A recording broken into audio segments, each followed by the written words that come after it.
In mid-November 2014, Western New York operated under ordinary winter protocols. The air temperature in Buffalo had dropped into the 20s Fahrenheit. Lake Erie, 50 miles wide and shallow, remained unfrozen. Its surface temperature held near 50 degrees, warmed by residual autumn heat stored in water that averaged only 60 feet deep. The lake released moisture into the atmosphere through evaporation, a process accelerated by the temperature differential between water and air. Buffalo's street department had positioned salt stockpiles at designated yards. Snow plows sat in municipal garages, blades detached, waiting for seasonal attachment. The city occupied a coastal plain east of the lake, its residential neighborhoods extending inland along a grid that followed 19th-century land surveys. South Buffalo sat closest to the shoreline. Lancaster and Cheektowaga lay 10 miles inland. West Seneca occupied the space between. The city expected snow. Buffalo averaged 95 inches per winter, much of it arriving in lake effect events when cold air masses crossed the warm lake surface. Forecasters tracked Arctic air descending from Canada. The National Weather Service office in Buffalo issued routine advisories for lake effect snow potential. Models showed favorable wind direction, westerly flow that would push moisture-laden air directly over the metro area. No warning suggested unusual accumulation. Lake effect snow typically fell in transient bands that shifted with wind direction, distributing snowfall across the region over hours or days. Plows cleared main arteries during events. Residential streets received attention afterward. The system functioned through mobility. Equipment moved between neighborhoods as bands migrated. On November 17, cold air arrived. The temperature gradient between lake and atmosphere steepened. Westerly winds established at 15 miles per hour, a moderate speed that favored persistent band formation rather than chaotic squalls. The wind direction locked, 250 degrees, almost perfectly aligned with the lake's longitudinal axis. This alignment allowed maximum overwater fetch, the distance across which air could absorb moisture before reaching land. Satellite imagery showed cloud streets forming over Lake Erie's western basin, organized lines of cumulus extending downwind from the water surface. These clouds marked rising columns of humid air surrounded by sinking dry air, a convective pattern that concentrated snowfall into narrow corridors. The clouds reached shore.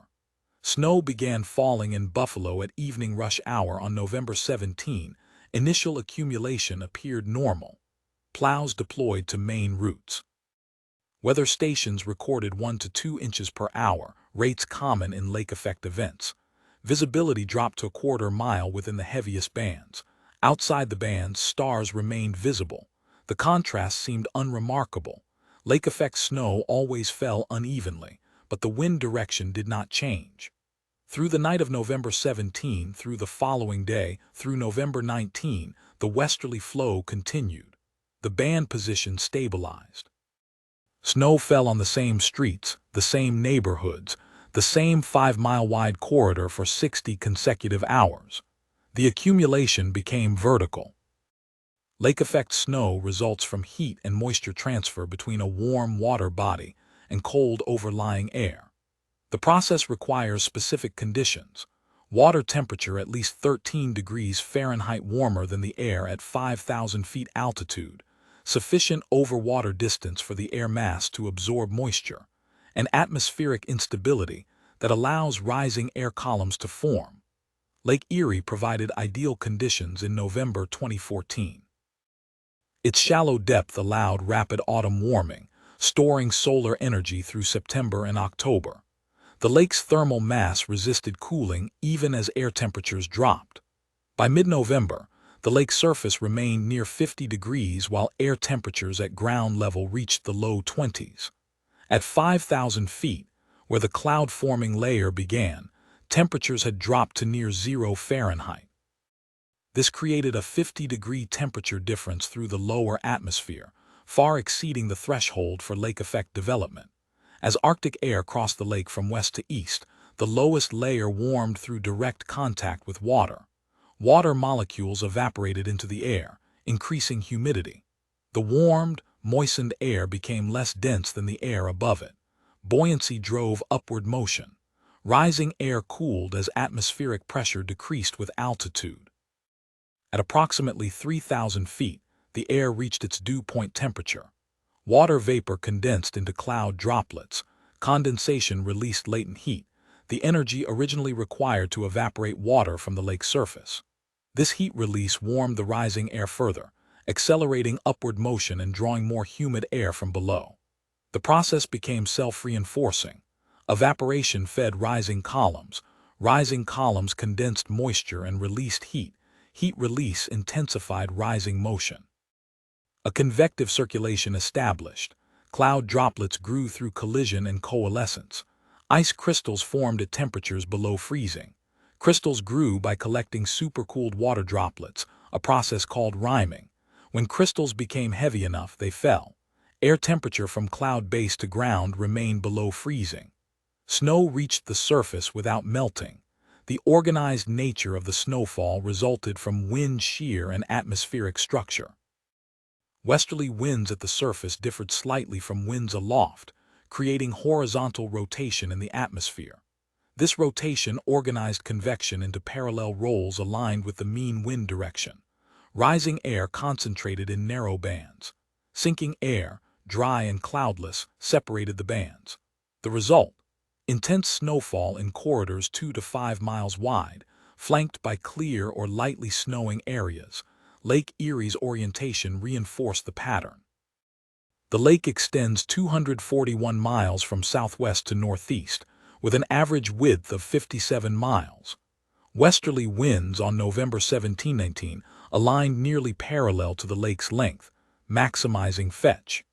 Air spent 3 hours crossing the water, sufficient time to saturate the lowest 5,000 feet of the atmosphere with moisture. When this moisture-laden air reached Buffalo's southern and eastern suburbs, it rose over subtle elevation increases, gains of 50 to 100 feet over several miles. This lifting triggered intense snowfall immediately downwind of the lake. The wind direction remained locked because a large-scale pressure pattern stalled. High pressure over southeastern Canada and low pressure over the central United States created a west-to-east pressure gradient across Lake Erie. This gradient generated persistent westerly winds at the surface. The pattern showed no sign of breaking. Computer models projected continued westerly flow through November 20. By the morning of November 18, the snowfall pattern had become clear. Radar imagery from the National Weather Service showed a stationary bright band extending from Lake Erie's eastern shore inland across southern Erie County and northern Wyoming County. The band measured 4 miles wide. Within it, snowfall rates exceeded 3 inches per hour. 2 miles north of the band's northern edge, no snow fell. 2 miles south, light snow accumulated at less than half an inch per hour. The band's position traced a line from the shore through the suburbs of Hamburg, Orchard Park, West Seneca, and Cheektowaga. Neighborhoods reported wildly different conditions within short distances.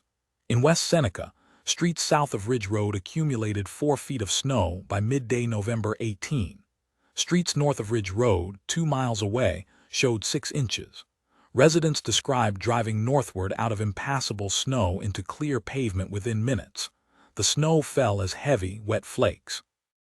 Crystal structure examination showed large dendrites with high liquid water content, typical of lake-effect snow formed in relatively warm conditions. Snow-to-liquid ratios measured 1 to 12, 1, meaning 10 to 12 inches of snow contained 1 inch of liquid water equivalent. This density, heavier than the powder snow of colder systems, created immediate compaction under its own weight. Visibility within the band dropped to 0. Drivers reported whiteout conditions where headlights reflected uselessly off the curtain of falling snow. Wind speeds remained modest, 15 to 20 miles per hour, insufficient to redistribute the snow horizontally. The snow fell straight down, accumulating where it landed. This vertical delivery concentrated the mass. The band shifted slightly with minor wind direction changes, but remained within a 5-mile wide corridor. Overnight on November 18-19, The northern edge moved 1 mile north, then returned. The southern edge stayed locked over Hamburg and Orchard Park. Neighborhoods on the band's edges experienced episodic burial, hours of intense snow, brief pauses, resumption. Neighborhoods in the band's center saw no pause. Automated weather stations recorded accumulation continuously. A station in Cheektowaga measured 30 inches in 12 hours from 6 a.m. to 6 p.m. on November 18. By midnight, the total reached 48 inches.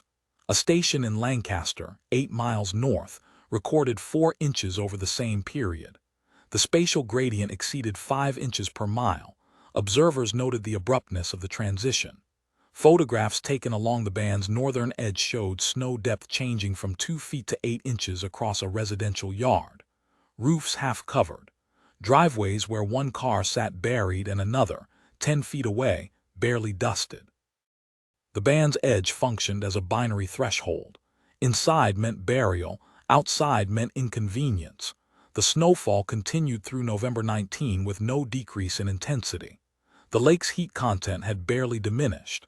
Water temperature remained near 50 degrees. The Arctic air mass showed no sign of modification. The band persisted, fixed over the same streets, adding 3 to 4 feet per day to neighborhoods already submerged. By the evening of November 18, portions of South Buffalo, West Seneca, and Orchard Park had ceased to function as accessible space. Snow depth exceeded 4 feet on residential streets. Cars parked at curbs became snow mounds. Mailboxes vanished. First-floor windows filled with white. The snow accumulated as a continuous deposit, not as drifts. The modest wind speed prevented large-scale redistribution. Where snow fell, it stayed. Front yards held 4 feet. Backyards held 4 feet. The vertical rise was uniform. Residents who cleared driveways at dawn found them filled by noon. Sidewalks became theoretical surfaces beneath compacting layers. In West Seneca, a suburb of 45,000 people, entire subdivisions became unreachable. Streets platted in the 1960s and 70s, lined with single-story ranch homes, filled level with doorways. Garage doors could not open outward against the mass. Residents who ventured outside to clear snow found themselves working in trenches. The snow stood chest-high. Each shovel load had to be lifted 5 feet to clear the pile. The weight began to register.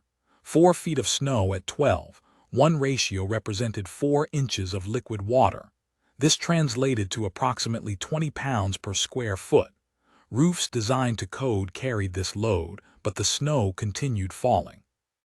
By November 19, depths reached 6 feet in the hardest-hit areas. 6 inches of water equivalent, 30 pounds per square foot. Residential roof designs typically accommodated 40 to 50 pounds per square foot, but that margin was narrowing. The snow buried infrastructure incrementally. Fire hydrants disappeared beneath smooth white surfaces. Street signs became illegible as snow plastered their faces. Traffic signals at intersections remained visible above the accumulation, blinking amber or red over an empty white field. No traffic moved. Cars trapped on streets became obstacles invisible beneath the snow. Plows, attempting to clear lanes, struck buried vehicles. The impacts bent plow blades and damaged hydraulic mounts. Operators reduced speed to walking pace, probing forward. Progress slowed to hundreds of feet per hour. Behind the plows, snow refilled the cleared lane within minutes as the band continued its delivery. Residents climbed out of second-story windows to assess surroundings. Views showed a transformed geometry. Horizontal planes elevated, vertical reference points submerged. Neighboring houses appeared as upper halves only. Trees stood shortened. The snow redefined ground level, raising it 4 to 6 feet while leaving everything else fixed in place. The selective nature of the burial became stark on November 19. Aerial photographs showed a corridor of white cutting through the region. North and south of the corridor, ground remained visible. Roads appeared dark. Trees showed green or bare branches. But within the corridor, the landscape had turned uniformly white, textured only by roof peaks and upper portions of houses. The border between buried and clear ran sharp as a surveyed line. The New York State Thruway, Interstate 90, crossed directly through the snowfall band east of Buffalo. By the afternoon of November 18, a 15-mile section between exits 56 and 49 became impassable. Snow depth on the roadway exceeded 3 feet. Plows worked continuously but could not remove snow faster than it accumulated. Visibility within the band dropped to near zero. Vehicles stopped, unable to proceed or turn around. The closure created a spatial paradox. The thruway remained open west of the band and east of the band. Traffic flowed normally 20 miles away in both directions, but the corridor through South Buffalo and Cheektowaga became a 15-mile gap in the region's primary east-west route. Detours required southward travel to Interstate 86 or northward to Route 104, adding 80 to 100 miles to trips. No alternate route existed at comparable capacity. Local streets suffered complete blockage within the band. West Seneca's Department of Public Works deployed 12 plows on the evening of November 18. Within 3 hours, all 12 were stuck. Operators reported snow accumulating faster than blades could push it aside. The wet, heavy snow packed in front of plow blades, creating dense walls that stalled trucks. Clearing one block required multiple passes and took an hour. Meanwhile, snow refilled the previous block. Emergency vehicle access failed in the buried neighborhoods. Fire trucks could not navigate streets filled 4 feet deep. Ambulances became stuck attempting to reach calls. The West Seneca Fire Department transitioned to snowmobile-based response for life-threatening emergencies. Medical equipment rode in sleds towed behind snowmobiles.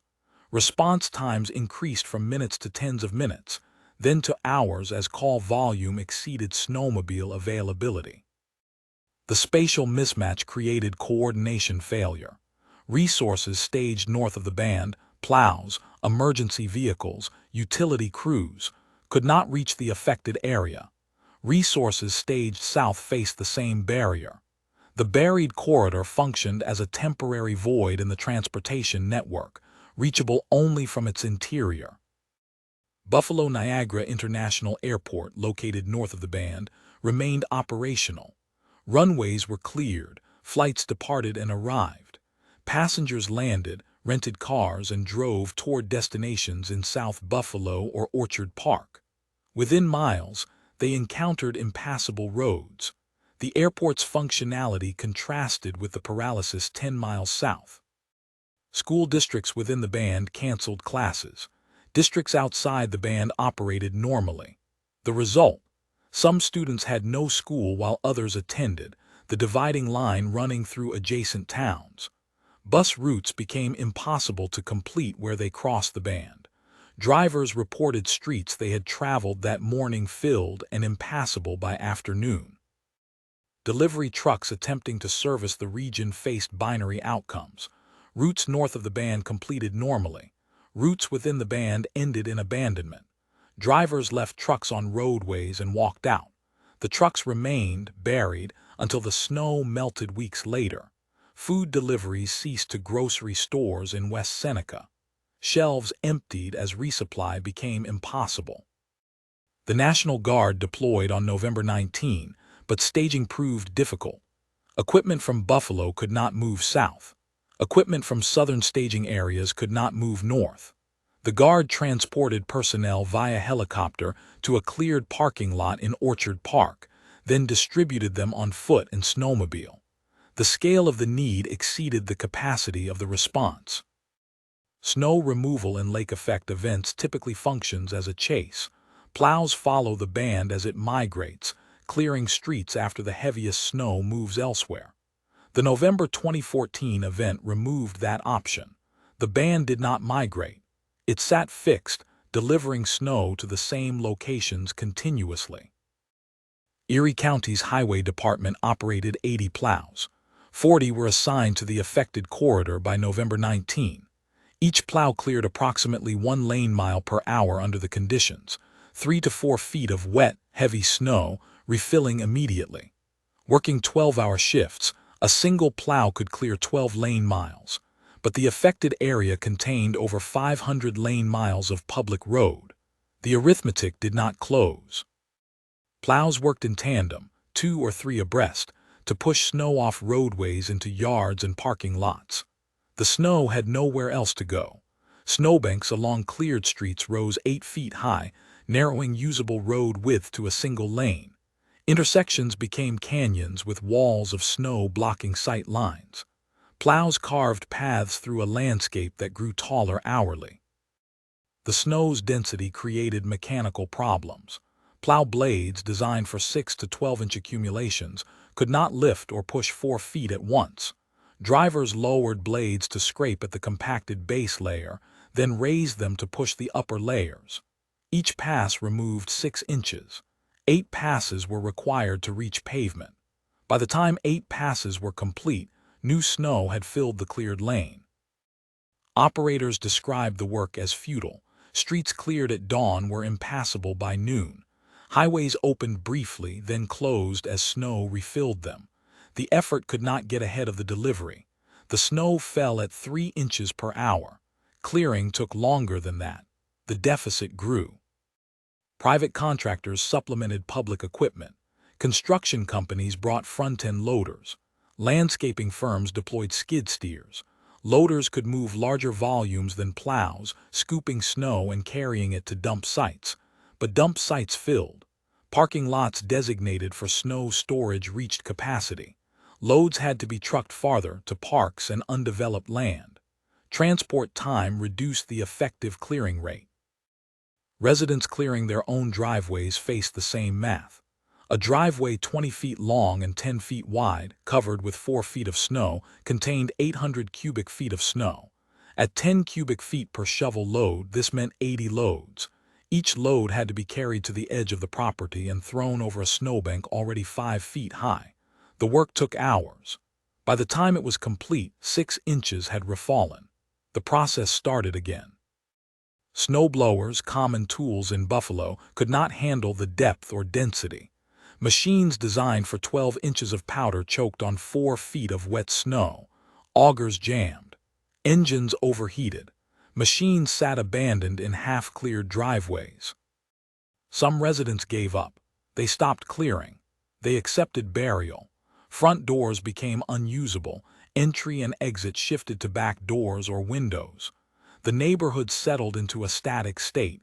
Buildings accessible from above, streets theoretical, motion suspended.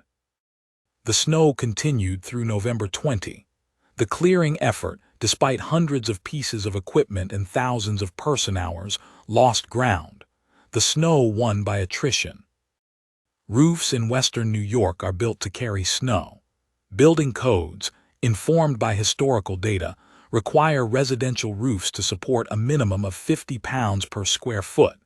In rural areas prone to heavier snowfall, the requirement increases to 60 or 70 pounds per square foot. These loads account for typical winter accumulation and safety margins.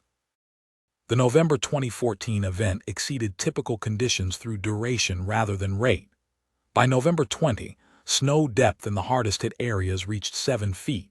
At a 12:1 snow-to-liquid ratio, 7 feet of snow represented 7 inches of water equivalent.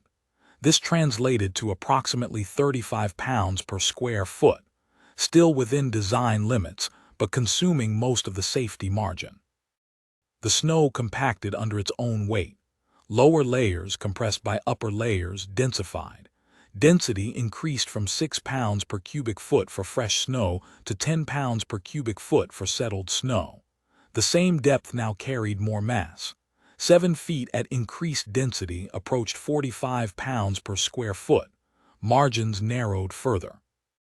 Roofs began failing on November 20 and 21, but not during the heaviest snowfall. Failures occurred during pauses when residents climbed onto roofs to shovel.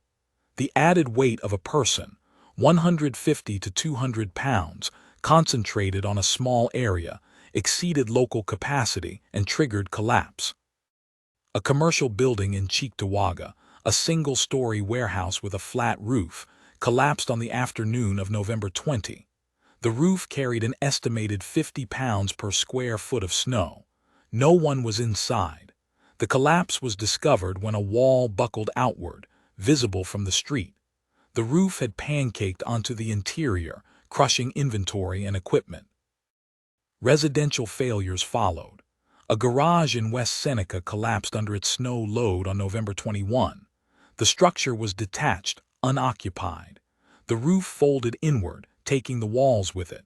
The garage, visible the day before, became a pile of lumber beneath a smooth white surface. Similar failures occurred across the affected area as the snow persisted into a fifth day. The risk increased with rain. Forecasts for November 21 showed a warm front approaching from the south. Temperatures would rise into the 40s Fahrenheit. Rain would fall on the existing snowpack. Rain added mass without adding volume. Liquid water filled air spaces between snow grains, increasing density without increasing roof load area. A roof carrying 40 pounds per square foot of dry snow could carry 50 or 60 pounds per square foot once rain saturated the snowpack. Emergency managers issued warnings on November 21. Residents should clear roofs if possible, or evacuate buildings if clearing was not feasible. But clearing 7 feet of wet snow from a pitched roof was dangerous. Residents who climbed ladders to shovel risked falling through the snow into voids, or triggering localized failures. Professional roofing contractors were overwhelmed with calls. Wait times extended to days. Some residents improvised. They threw rock salt onto roofs to melt channels and reduce load. They used roof rakes, long-handled tools designed to pull snow down from eaves. But 7 feet exceeded the reach of standard rakes. The tools could clear the lower 2 feet, leaving 5 feet on the roof. The collapses remained localized. Most roofs held, but the threat was real and growing. Building inspectors, once access became possible, red-tagged structures showing signs of distress, sagging ridge lines, cracked trusses, separating walls. The red tags meant evacuation. Residents left homes that were still standing but structurally unsound. On November 21, the wind shifted. Westerly flow, locked for 4 days, gave way to southerly winds as a warm front advanced from Pennsylvania. The temperature in Buffalo rose from 25 degrees Fahrenheit at dawn to 42 degrees by noon. The snowfall stopped. The lake effect machine shut down. The band dissipated. Rain began in the afternoon. It fell steadily through the night and into November 22, warm rain that released the heat stored in the advancing air mass. The rain soaked into the snowpack. Surface snow, light and dry, turned to slush. Deeper snow, already compressed, absorbed water like a sponge. The snowpack became saturated. Melt began immediately. 7 feet of snow, representing 7 inches of water equivalent, began converting back to liquid. The melt was not uniform. South-facing roofs exposed to afternoon sun shed water first. North-facing roofs held snow longer. But everywhere, water moved downward through the snowpack, reaching ground level as runoff. The ground was frozen. 4 days of sub-freezing temperatures in November had hardened the soil. Frost extended several inches below the surface. Water could not infiltrate. It pooled on the surface, then flowed overland toward low points.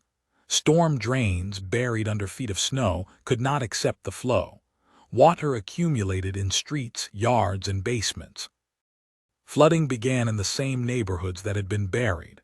South Buffalo, West Seneca, Orchard Park, areas that had seen 7 feet of snow, now saw water 6 inches to 2 feet deep in low-lying streets.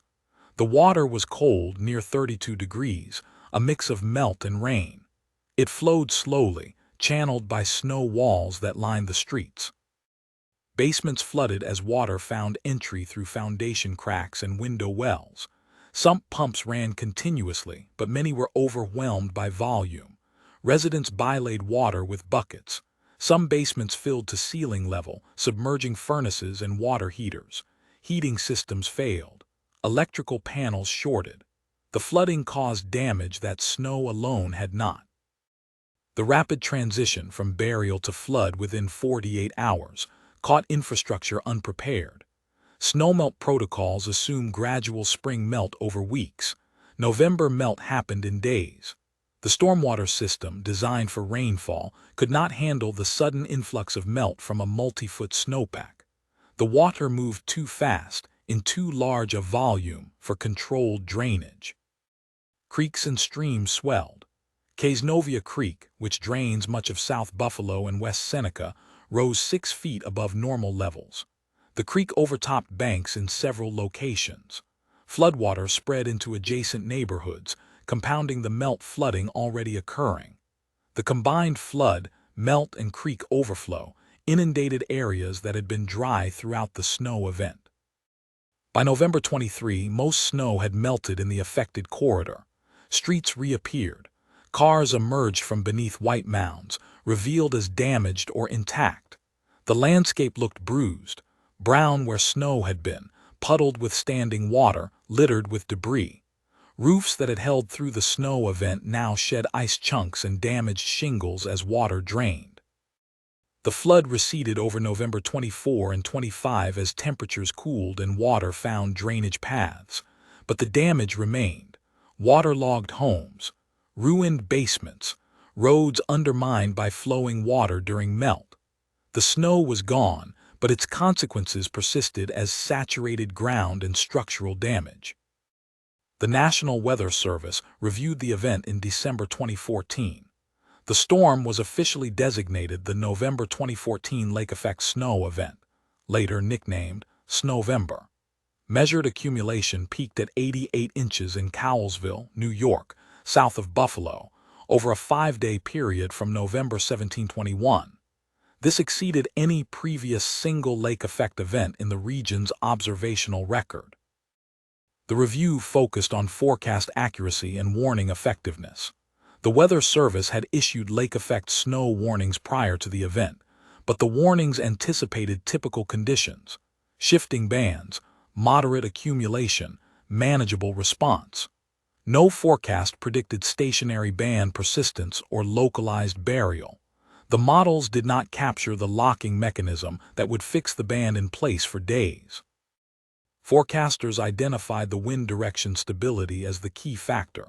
Synoptic scale atmospheric patterns, the large pressure systems that drive weather, had not shown unusual features, but the local wind field, influenced by Lake Erie's shoreline and terrain, had established a feedback loop.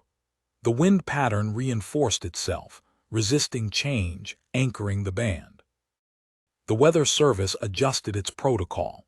Future lake effect warnings would include explicit discussion of band stationarity potential. If wind direction appeared likely to lock, warnings would emphasize localized extreme accumulation rather than regional moderate accumulation. The change recognized lake effect snow as a precision hazard: narrow, intense, persistent. Erie County updated its emergency response plans. The county established pre-positioned equipment caches at multiple locations, north and south of likely band zones, to ensure access from outside the affected area. Mutual aid agreements were formalized with adjacent counties. Snowmobile teams were designated as primary emergency response units during band events, with vehicle-based teams as secondary. Building code review followed. While most structures had withstood the load, the failures highlighted vulnerability in older commercial buildings and accessory structures. The county recommended, but did not mandate, increased snow load design for new construction in the lake effect zone. Insurance companies adjusted premiums to reflect the demonstrated risk. Zoning discussions emerged. Some officials proposed restricting development in the highest risk corridors, the zones where westerly winds most consistently delivered lake effect snow.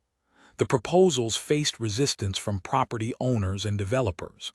No zoning changes were implemented. The risk, while acknowledged, was accepted as a cost of occupying land near the lake. The snow itself left no permanent mark. By spring 2015, the landscape had recovered. Grass grew, trees leafed, streets functioned. The only visible remnants were damaged roofs awaiting repair and watermarks in basements. But the event was cataloged and studied. Meteorologists analyzed the atmospheric conditions that created the stationary band. Climatologists place the event in context, an extreme example of lake effect snow, but not an impossible one.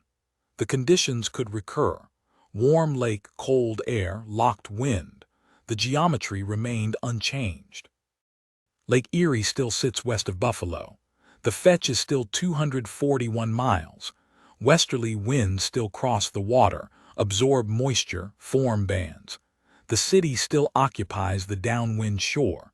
The infrastructure still follows a grid designed before lake effect snow was quantified. The snow will return. When it does, it will fall where the lake directs it. The precision of the November 2014 event, snowfall confined to a corridor, burial without warning, flood without transition, redefined the hazard, not as weather that arrives and passes, but as weather that arrives and stays, not as a regional inconvenience, but as a local erasure. Buffalo rebuilt. The roofs were repaired, the basements dried, the roads were repaved, but the memory remained encoded in updated warnings, revised plans, adjusted premiums. The lake had demonstrated its capacity. The city acknowledged the demonstration. The snow was gone. The geometry was not.